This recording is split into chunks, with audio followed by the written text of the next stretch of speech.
लोग बोलते बाबा जी तुम नौजवानों को भड़काते हो, तो क्यों नहीं भड़काओ नौजवानों को? एक बार बताओ, पूरे देश के इतिहास में आज तक एक भी 50 साल के बुजुर्ग का नाम बताओ जिसको फांसी हुई हो? हुई क्या? एक का नाम बताओ।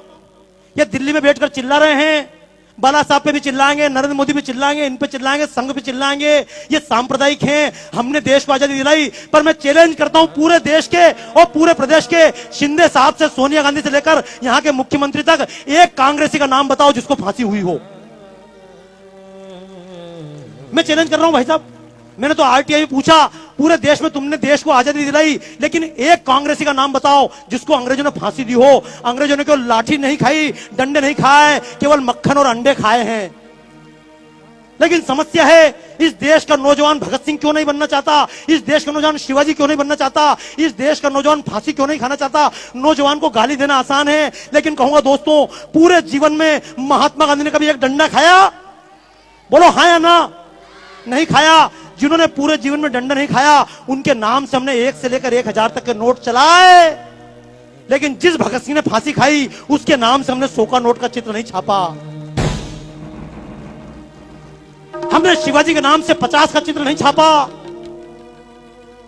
और सांप्रदायिकता की बात नहीं है, ये शिवसेना के मंच से खड़े होकर कहना चाहता हूं इस बात को, अशफाक उल्लाह की कुर्बानी भूल हम पाएंगे।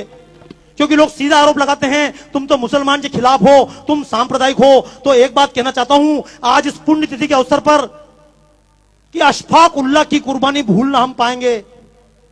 जब अशफाक उल्लाह खान लड़ रहा था आजादी के मैदान में, तो मुल्लों ने समझाया था, कठ मुल्लों ने, अरे अशफाक क्यों इसके लिए जान देते हो, तुम तो मुसलमान हो। तो अशफाक उल्लाह खान ने कहा था, कुछ आरजू नहीं है, बस आरजू यही है, रख दे कोई जरा सी खाके वतन कफन में।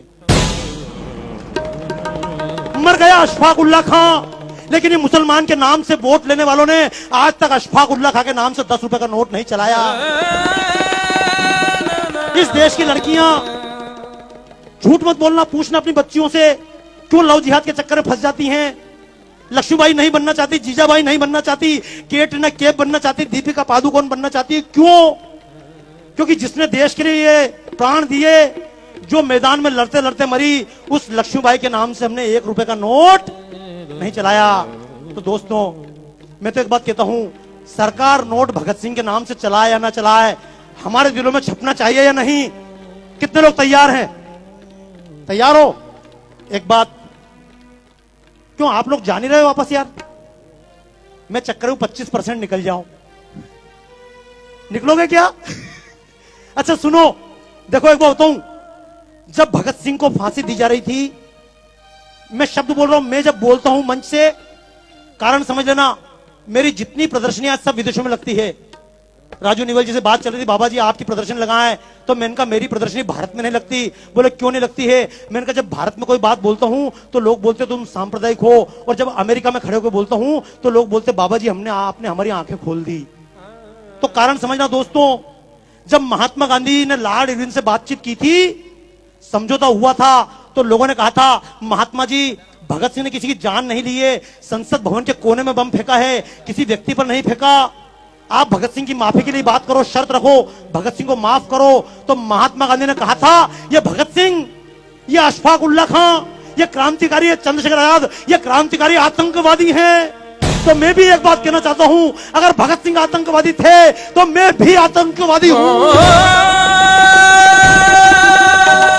और ऐसे आतंकवादी देश के कोने कोने में पैदा करना चाहता हूं। क्यों? अगर भगत सिंह की तरह आतंकवादी देश में पैदा हो जाएं, तो अफजल और कसाब जैसे आतंकवादी दिखाई,